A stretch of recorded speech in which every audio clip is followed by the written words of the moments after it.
আমরা ওমরে ফারুকের জীবনী শুনবো। কার জীবনী? ওমরে ফারুকের জীবনী। আল্লাহ তাআলা তিনটা ইমানি ধাক্কা ওনার হৃদয়ে দিয়ে ওনাকে ইসলামের জন্য কবুল করে নিয়েছেন। কয়টা ধাক্কা? সবাই বলতে হবে, আরো জোরে বলেন কয়টা? তিনটা। এক নাম্বার ধাক্কা হচ্ছে বিশ্বনবীর দোয়ার ধাক্কা। দোয়ার একটা ধাক্কা আছে না নাই? এটা বড় ধাক্কা। এটা ব্যালিস্টিক ক্ষেপণাস্ত্রের চেয়েও কড়া, মারাত্মক। মিসাইল হামলা করলে যেমনি লক্ষ্যবস্তু ভেদ করে, দোয়ার মতো দোয়া করলো, দোয়া যে লক্ষ্যবস্তুতে আঘাত হানে, ঠিক কিনা? বিশ্বনবী দোয়া করলেন, আল্লাহুম্মা আইজ্জাল ইসলাম বিহাব্বির রাজুলাইনি ইলাইক। আল্লাহ, এই মক্কার দুইজন লোকের একজনকে তুমি কালিমার সুশীতল ছায়াতলে এনে দাও। দুইজন লাগবে না, কয়জন লাগবে? জোরে বলেন, একজন।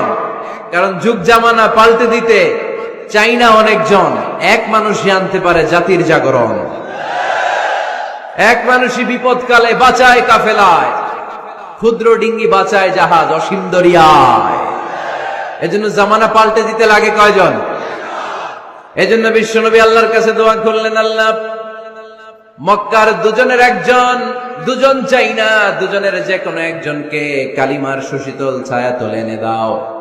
এক হলো ওমর ইবনুল খাত্তাব, হয়তো খাত্তাবের বেটা ওমরকে তুমি ইসলামের ভেতরে নিয়ে আসো, কিংবা আবি জাহাল ইবনে হিশাম, হিশামের বেটা আবু জাহেলকে তুমি মুসলমান বানায়া দাও।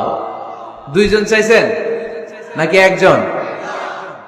হয় খাত্তাবের বেটা ওমর কিংবা হিশামের বেটা আবু জাহাল, দুজনের একজনকে আমার চাই। ওমরে ফারুকের জন্য দোয়াটা কবুল করে নিয়েছে কে? তাহাজ্জুদের নামাজ পড়ে বিশ্বনবী যখন দোয়া করলেন, এই দোয়া যে ওমরে ফারুকের হৃদয়ে একটা ধাক্কা মারল। সুবহানাল্লাহ পড়েন। দোয়ার ধাক্কা বড় ধাক্কা, ঠিক কিনা? প্রায় শুনবেন ক্যান্সার হয়েছে, ডাক্তার বলে দিছে বাঁচবে 2 মাস। কয় মাস? এরপর আমি দেখছি লোকটা 8 বছর বেঁচে ছিল। কয় বছর? ডাক্তার বলছে বাঁচবে কয় মাস, বেঁচে ছিল কয় বছর? 8 বছর। কিসের বরকতে? দোয়া। কিসের বরকতে? তাহলে দোয়ার একটা পাওয়ার আছে না নাই? একটা বিশ্বনবী দোয়া করলেন, আল্লাহ হয় ওমরে ফারুককে আপনি এনে দেন, অথবা আবু জাহেলের মনটারে নরম করে দেন। ওমরে ফারুকের জন্য দোয়াটা কবুল করে নিল কে? এই দোয়ার একটা বরকত ওমরে ফারুকের হৃদয়ে ছুঁয়ে গেল। এক নাম্বার ধাক্কা। ধাক্কা সব একবারে দেওয়া যায় না। ধাক্কা একবারে দেওয়া যায়? ডাক্তারের কাছে গেলে ডাইরেক্ট কি অ্যান্টিবায়োটিক মারে? কথা বলেন। প্রথমে সামান্য ওষুধ দেয়, সিম্পল ডোজ, তারপরে ডোজ একটু বাড়ায়, ফাইনালি কাজ না হলে অ্যান্টিবায়োটিক মারে। কথা বলেন। প্রথম ধাক্কাটা গেল তিনি দোয়ার ধাক্কা। বিশ্বনবী দোয়া করলেন, ওই দোয়ায় ওমরে ফারুকের হৃদয়ে ছুঁয়ে গেল। এরপরে রব্বুল আলামিন ওমরে ফারুককে ধাক্কা মারলেন কোরআনের একটা সূরা দিয়ে। সূরাটার নাম হলো সূরাতুল হাক্কা। কি সূরা? কোন সূরা দিয়ে ধাক্কা দিছে? সূরা হাক্কা। সূরা হাক্কা দিয়ে দিছে এক, কথা কয় না। সূরা হাক্কা দিয়ে দিয়েছেন এক। আল হাক্কাতু মাল হাক্কা ওয়া মা আদরাকা মাল হাক্কা। সূরা হাক্কা দিয়ে আল্লাহ একটা ধাক্কা মারলেন। ওই যে দোয়া করলেন বিশ্বনবী, দোয়ার পর সাইয়েদনা ওমর ফারুকের হৃদয়ের মধ্যে উথাল পাথাল শুরু হয়ে গেল।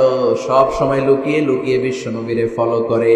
বিশ্বনবী ডানে গেলে ওমরে ফারুক ডানে যায়, বিশ্বনবী বাঁয়ে গেলে ওমরে ফারুক বাঁয়ে যায়।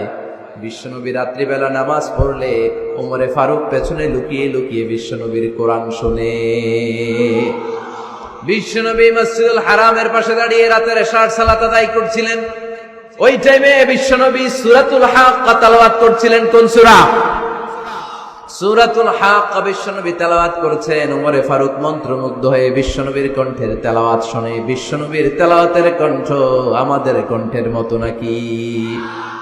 বিশ্বনবীর কণ্ঠ কারি বাসাদের কণ্ঠের মতো? আহমদ বিন ইউসুফের কণ্ঠের মতো? আমার নবীর কণ্ঠের সুরের ঝংকারের সাথে পৃথিবীর কোন কারি সাহেবের তুলনা চলবে? কত মধুর, কত সুন্দর, কত অসাধারণ তেলাওয়াত করতেন আমার বিশ্বনবী। একবার তেলাওয়াত শুনলে পাগল না হয়ে কেউ থাকতে পারত না।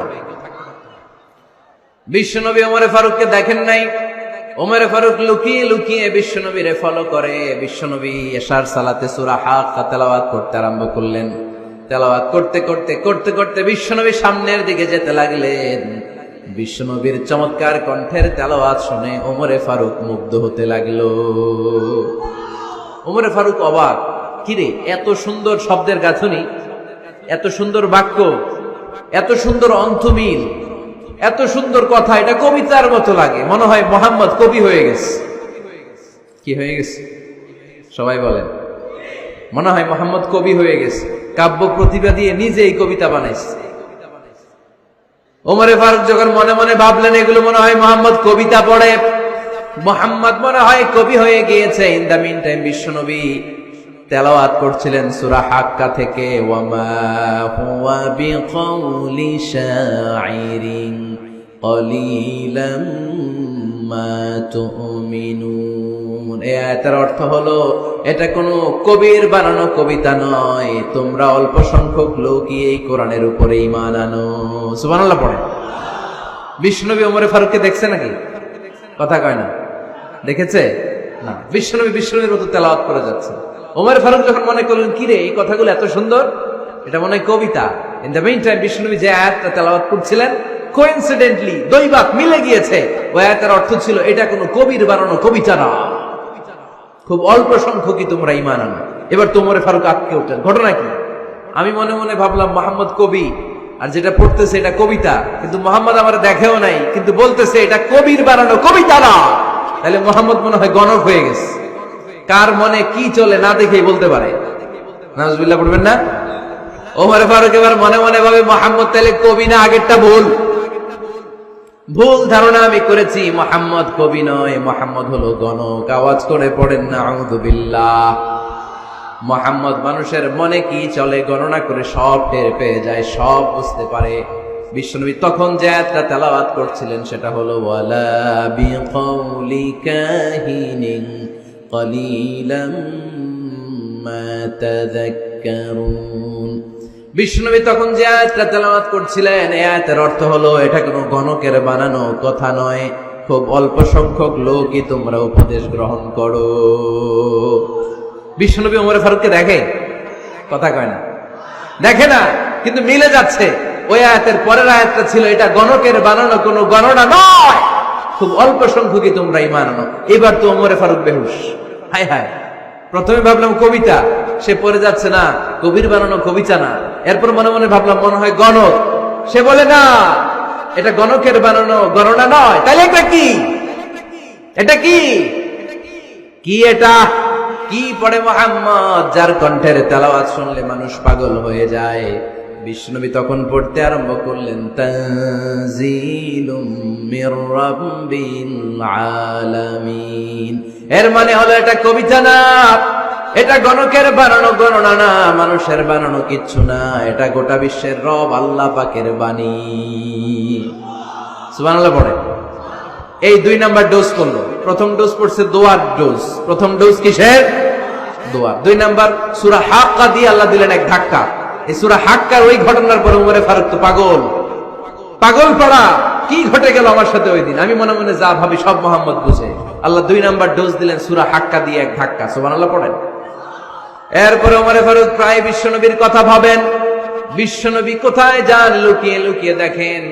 এবার রব্বুল আলামিন ভাবলেন এবার সূরা তাহা দিয়ে আমি 3 নাম্বার ডোজ দিয়ে দিব। পড়েন সুবহানাল্লাহ।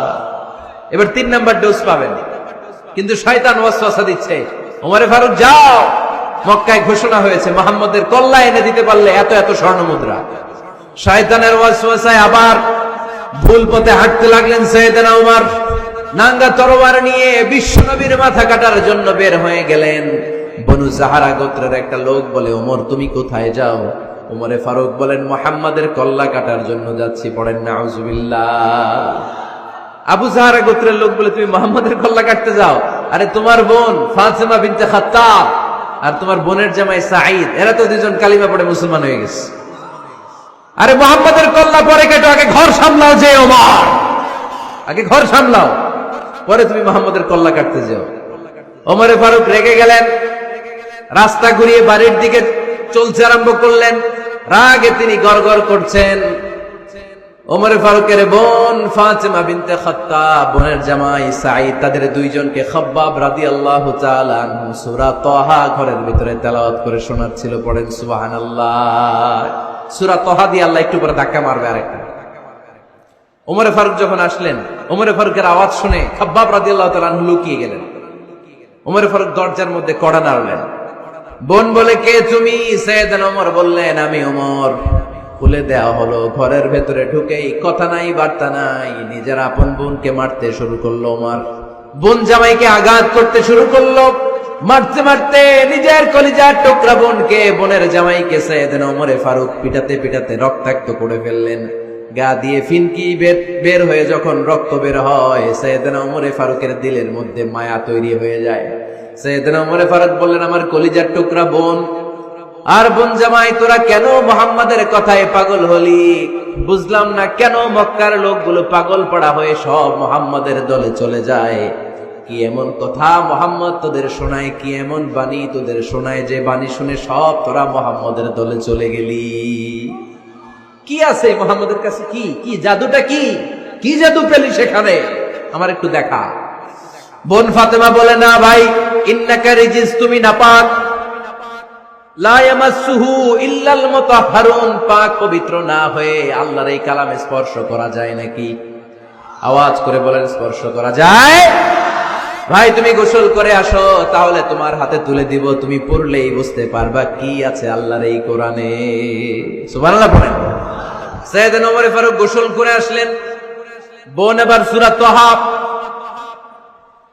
চামড়ার মধ্যে সূরাতু তাহার কিছু অংশ লিখে খাব্বাব রাদিয়াল্লাহু তাআলা আনহু লুকিয়েছিলেন। ওনার হাত থেকে সূরা তাহার অংশটা নিয়ে সাইয়েদনা ওমর ফারুকের বোন ওমর ফারুকের হাতে দিয়ে বলল, ভাই তুমি আসার আগে এই অংশটা সবাই মিলে তেলাওয়াত করছিলাম। ওমর ফারুকের হৃদয়টা তখন একেবারে নরম, কারণ আগে ধাক্কা খাইছে কয়টা? জোরে বলতে হবে। প্রথম ধাক্কাটা কিসের? হ্যাঁ, দোয়া। দ্বিতীয়টা হাক্কা, সূরার নাম হাক্কা দিয়ে দিয়েছেন আল্লাহ ধাক্কা। এবার দিবে সূরা তাহার ধাক্কা। ওমর ফারুক হাতে নিলেন। খুব ভালো আরবি জানতেন, চমৎকার আরবির অর্থ বুঝতেন, কারণ আরবি ভাষাভাষী মানুষ। হাতে নিয়ে নজর দেওয়ার পরে ওনার চোখ দিয়ে দাঁড় দাঁড় করে পানি বের হয়ে গেল। ওমর ফারুক আয়াতগুলোর দিকে তাকিয়ে পড়তে আরম্ভ করলেন। তাহা মা আনজালনা আলাইকাল কুরআনা লিতাশকা ইল্লা তাযকিরাতান লিমান ইয়াখশা তানজিলাম মিম্মান খালাকাল আরদা ওয়াস সামাওয়াতিল উলা। পড়েন সুবহানাল্লাহ। উনি পড়তে আরম্ভ করলেন, তাহা মা আনজালনা আলাইকাল কুরআনা লিতাশকা, এই কোরআনকে হতভাগা জাতি হিসেবে থাকার জন্য তোমাদের উপর নাজিল করি নাই। তানজিলাম মিম্মান খালাকাল আরদা ওয়াস সামাওয়াতিল উলা, এটা ওই রবের পক্ষ থেকে, ওই সত্তার পক্ষ থেকে নাজিল হয়েছে যেই রব জমিন তৈরি করেছেন, যেই রব বিশাল সুবিশাল আকাশও তৈরি করেছেন। সুবহানাল্লাহ পড়েন।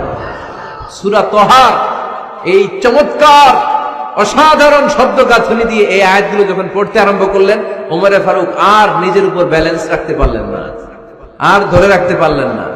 এবার ডাইরেক্ট অ্যাকশন। এবার কি? এবার কি?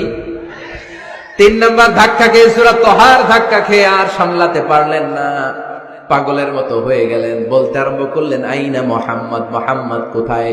সাইয়েদনা খাব্বাব বললেন, বিশ্বনবী সাফা পাহাড়ের পাদদেশে দারুল আরকাম ইবনে আবিল আরকামের ঘরে বসে বসে লুকিয়ে লুকিয়ে কোরআনের দাওয়াত দিচ্ছে। ওমর, তুমি যদি মুহাম্মদ সাল্লাল্লাহু আলাইহি ওয়াসাল্লামের দেখা পেতে চাও, তাড়াতাড়ি দারুল আরকামের ঘরের দিকে ছুটে যাও। ওমর ফারুক তলোয়ার নিয়ে ছুটলেন, পাগলের মতো ছুটলেন, আর ধৈর্য ধারণ করতে পারেন না। বিশ্বনবীর নূরানী চেহারাটা একবার দেখার জন্য পাগলের মতো ছুটতে আরম্ভ করলেন। ওমর ফারুককে দারুল আরকামের কাছে আসতে দেখে বিশ্বনবীর চাচা হামজা ইবনে আব্দুল মুত্তালিব এসে বলে, নবী তাড়াতাড়ি দারুল আরকামের ঘর থেকে আপনি পালিয়ে অন্য কোথাও চলে যান। ওই যে ওমর ইবনে খাত্তাব নাঙ্গা তলোয়ার নিয়ে আপনার উপর আক্রমণ করার জন্য ছুটে আসছে গো নবী। বিশ্বনবী বললেন, ও আমার সাহাবারা, ও আমার চাচা হামজা, সবাই আপনারা সরে যান, ওমরে আসতে দেন, ওমরে বাধা দিয়েন না। কারণ কিছুদিন আগে তাহাজ্জুদের নামাজ পড়ে আমি আল্লাহর কাছে একটা বিশেষ দোয়া করেছি, আমার মন বলছে ওই দোয়াটা আল্লাহ কবুল করতে শুরু করেছে। ওমরে ফারুক চলে আসলেন, এসে কোনো কথা নাই, চিৎকার দিয়ে বললেন, আশহাদু আল্লা ইলাহা ইল্লাল্লাহ ওয়া আশহাদু আন্না মুহাম্মাদান আবদুহু ওয়া রাসূলুহু। আমি সাক্ষ্য দিলাম আল্লাহ এক, অদ্বিতীয়, আল্লাহ ছাড়া কোনো ইলাহা নাই, নিশ্চয় আপনি মুহাম্মদ আল্লাহর বান্দা এবং রাসূল। সুবহানাল্লাহ পড়েন। এই কালমা শাহাদাতের ভেতরে আল্লাহর কথা, আমার নবীর কথা ঢুকিয়ে দিয়েছে কে? ঝিনুকের ভেতর লুকিয়ে থাকে যেমন মতি, ঝিনুকের ভেতর লুকিয়ে থাকে যেমন মতি, কালমা শাহাদাতে আছে আল্লাহর জ্যোতি, কালমা শাহাদাতে আছে আল্লাহর জ্যোতি। পড়েন, ঝিনুকের ভেতর লুকিয়ে থাকে যেমন মতি, ঝিনুকের ভেতর লুকিয়ে থাকে যেমন মতি, কালমা শাহাদাতে আছে আল্লাহর জ্যোতি, কালমা শাহাদাতে আছে আল্লাহর জ্যোতি।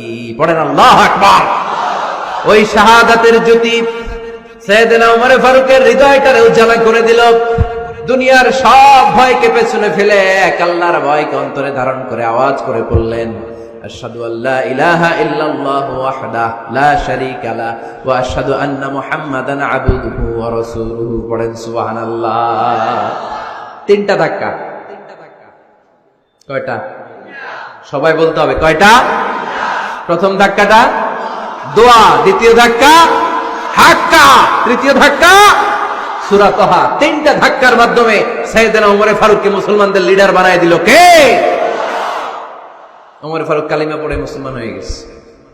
নও মুসলিম সাহাবাদের মধ্যে আনন্দের বন্যা বয়ে গেল। বিশ্বনবী খুশি হয়ে গেলেন, আল্লাহ শুকরিয়া করলেন, আল্লাহ তুমি আমার দোয়া ফিরিয়ে দাও নাই। আমি বলেছি দুজনের একজনকে চাই, তুমি ওমরে ফারুককে দান করেছো। পড়েন আলহামদুলিল্লাহ। এবার ওমরে ফারুক বিশ্বনবীর প্রশ্ন করলেন, নবী আলাসনা আলাল হক, আমি প্রশ্ন করি উত্তর দেন, আমরা কি সত্যের উপর নাই? বিশ্বনবী বললেন, বালা ওমর, আমরা এই সত্যের উপরে আছি। আমাদের কোরআন কি সত্য নয়? বিশ্বনবী বললেন, কোরআনও সত্য। আমাদের রব আল্লাহ কি সত্য নন? বিশ্বনবী বললেন, সত্য। ওমরে ফারুক বললেন, তাহলে ফিমাল ইখতিফা, তাহলে লুকিয়ে লুকিয়ে আর গোপনে দাওয়াতি কাজ কেন? আপনি সত্য নবী, কোরআন সত্য কিতাব, আমার রব আল্লাহ সত্য, আর আমি ওমর কালিমা পড়ে মুসলমান হয়ে গিয়েছি, তাহলে ফিমাল ইখতিফা, আর লুকিয়ে লুকিয়ে কোরআনের দাওয়াত দিবেন কেন?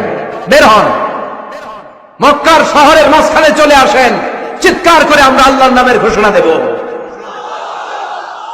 বিশ্বনবী বললেন, না ওমর,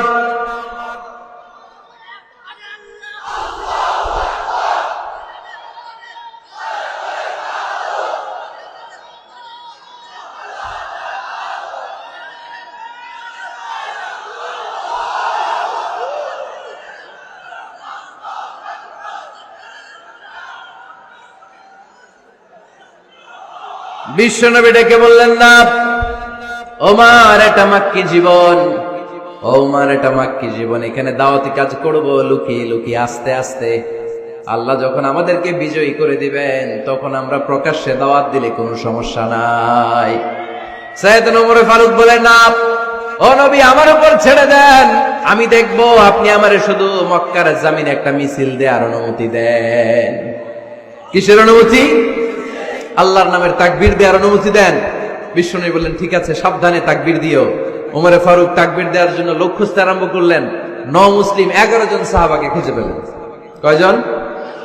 ওমরে ফারুক বললেন 11 জনই চলবে। 11 জনকে 2 লাইন করলেন। কয় লাইন?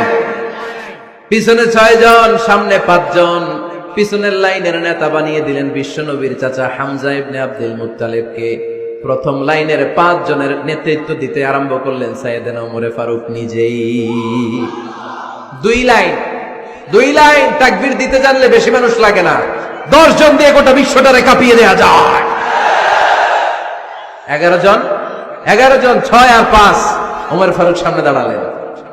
ওমর ফারুক সামনে দাঁড়িয়ে এবার আল্লাহর নামের স্লোগান দিবেন, ওমরে ফারুক বললেন, আমরা খুব লম্বা চূড়া স্লোগান দেব না, খুব ছোট্ট, দারুল আরকামের ঘর থেকে কাবা ঘর পর্যন্ত, বাইতুল্লাহ পর্যন্ত এতটুকু জায়গা আমরা তাকবীর দিতে দিতে সামনের দিকে এগোবো, পৃথিবীর কোনো শক্তি আমাদেরকে থামায় দিতে পারবে না। ওমরে ফারুক তখন এক বাক্যের একটা ভাষণ দিলেন। কয় বাক্যের? ওমরে ফারুক সামনে দাঁড়িয়ে বললেন, মান আরাদা আন তাসকুলা উম্মুহ ইয়া জামা ওয়ালাদু তারমিলা যাওজাতুহু ফালিয়াসুদ্দানি। কে আছো? মান আরাদা আন তাসকুলা উম্মুহ, কে আছো মায়ের বুক খালি করতে চাও? ইয়া জামা ওয়ালাদু, কে আছো বাচ্চাগুলারে, সন্তানগুলারে ইতিম বানাতে চাও? তারমিলা যাওজাতুহু, কার এত বড় বুকের পাটা আছে দেখি, কে আছো স্ত্রীকে বিধবা বানাতে চাও? বুকের পাটা থাকলে আমি উমরে থামাও, যদি সাহস থাকে আমি উমরের মিছিল থামাও। ওমরে ফারুক শুরু করলেন, আল্লাহু আকবার, আল্লাহু আকবার, আল্লাহু আকবার।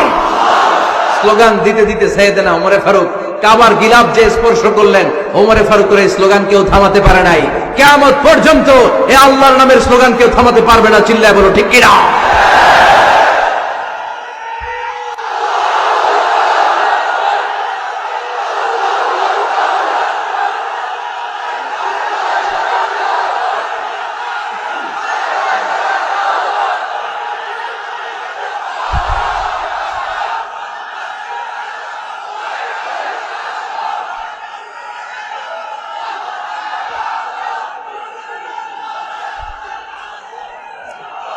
ওমরে ফারুকের স্লোগান সেদিন মক্কায় কেউ থামাইতে পারছিল? আওয়াজ করে বলতে পারছিল? এখনো আল্লাহর নামের স্লোগান কেউ থামাই দিতে পারবে? কিয়ামত পর্যন্ত আমার রবের স্লোগান কেউ থামাতে পারবে? পারবে না। আবু জাহেল, উতবা, শাইবা, ওয়ালিদ ইবনে মুগীরা আল্লাহু আকবার ধ্বনি শুনে বাইরে আসছে। কিরে, এত বড় স্লোগান, আমাদের কাছ থেকে পারমিশন নেয় নাই, অনুমতি নেয় নাই। অনুমতি নেওয়া ছাড়াই স্লোগান শুরু। বের হয়ে দেখে মিছিলের সামনে ওমর। ওমরে ফারুককে দেখে আবু জাহেল দিছে এক দৌড়, উতবা দিছে আরেক দৌড়, সাইবা দিছে বহু দৌড়। সুবহানাল্লাহ পড়বেন না? এজন্য ওমর বেশি লাগে না, ওমর লাগে একজন। চিল্লায় বলতে হবে, ওমরে ফারুক লাগে কয়জন? একজন। ওমরই গোটা বিশ্বের চেহারা পাল্টে দিতে সক্ষম। চিল্লায় বলেন ঠিক কিনা? গোটা বিশ্বে মুসলমানদের আছে করুণ অবস্থা। আমাদের কোনো সেন্ট্রাল লিডারশিপ নাই। আমাদের মুসলিম দেশগুলোর এক করে রাখবে, ভাইয়ের ভাইয়ের মতো রাখবে, আমাদের স্বার্থ নিয়ে কথা বলবে, এরকম নেতা আমাদের নাই। ঠিক কিনা? আমরা সেই ওমরে ফারুকের অপেক্ষায়, আমরা সেই ইমাম আল মাহাদির অপেক্ষায়, যার একটা হুঙ্কারে আর আহ্বানে গোটা বিশ্বের সব মুসলমান এক প্ল্যাটফর্মে চলে আসবে। ওইরকম নেতা একজন লাগবে। কয়জন? গোটা মুসলিম উম্মাকে একত্রিত করার জন্য একজন ওমরে যথেষ্ট। ঠিক কিনা? আবার বিশ্বনবী বলছেন, লা নাবিয়্যা বা'দি ওয়ালা রাসূলা, আমার পরে কোন নবী নাই, আমার পরে কোন রাসূল নাই। তবে লাউ কানা বা'দি নাবিয়্যুন লাকানা উমর, আমি নবীর পরে যদি নবী হওয়ার যোগ্যতা কারো থাকে, আমার ওমরের মধ্যে সেই যোগ্যতা আল্লাহ দিয়েছে। প্রভু তুমি বলেছো রাসূল দেবে না, বলনি দেবে না ওমর, বলনি দেবে না হামজা তারিক, খালিদ বিজয় সমর। প্রভু তুমি বলেছো রাসূল দেবে না, বলনি দেবে না ওমর, বলনি দেবে না হামজা তারিক, খালিদ বিজয় সমর। প্রভু তুমি বলেছো রাসূল দেবে না। আল্লাহু আকবার। একটা ওমর দরকার। কয়জন দরকার? কয়জন দরকার? এই পুরা উম্মাহ, মুসলিম উম্মার মধ্যে ওনার পজিশন নাম্বার 3। ওমর ফারুকের পজিশন নাম্বার 1 নম্বর পজিশন বিশ্বনবী সাল্লাল্লাহু আলাইহি ওয়াসাল্লাম। দ্বিতীয় পজিশন আবু বকর। আর 3 নম্বর পজিশন, সুবহানাল্লাহ পড়বেন না? আশরাতুল মুবাশশিরিন বিল জান্নাহ, জান্নাতের সুসংবাদ প্রাপ্ত অনেক সাহাবার কথা হাদিসে পাওয়া যায়, কিন্তু এক হাদিসে আল্লাহ রাসূল সাল্লাল্লাহু আলাইহি ওয়াসাল্লাম 10 জন সাহাবীর কথা বলেছেন। ওই 10 জনের ভেতরে সাইয়েদনা ওমর ফারুক আছে না নাই? আবার ওমর ফারুক ছিলেন বিশ্বনবীর শ্বশুর। সাইয়েদনা ওমর ফারুকের কন্যা হাফসা রাদিয়াল্লাহু তাআলা আনহাকে বিশ্বনবী বিয়ে করে ওমর ফারুকের জামাই হয়েছে, আর ওমর ফারুককে বিশ্বনবী শ্বশুর বানিয়েছে। সুবহানাল্লাহ পড়েন। আগে জানতেন এটা? ওমরে ফারুক রাদিয়াল্লাহু তাআলা আনহু যে বিশ্বনবীর শ্বশুর ছিল, এটা আজকে প্রথম জানলেন। কে কে দেখি? দেখছেন, অনেকেই জানে না। মাশাআল্লাহ, হাত নামান, আমরা জেনে নিব, জানতে কোনো সমস্যা নাই। বাঁচতে হলে জানতে হবে, বাঁচতে হলে কি করতে হবে? জানতে হবে।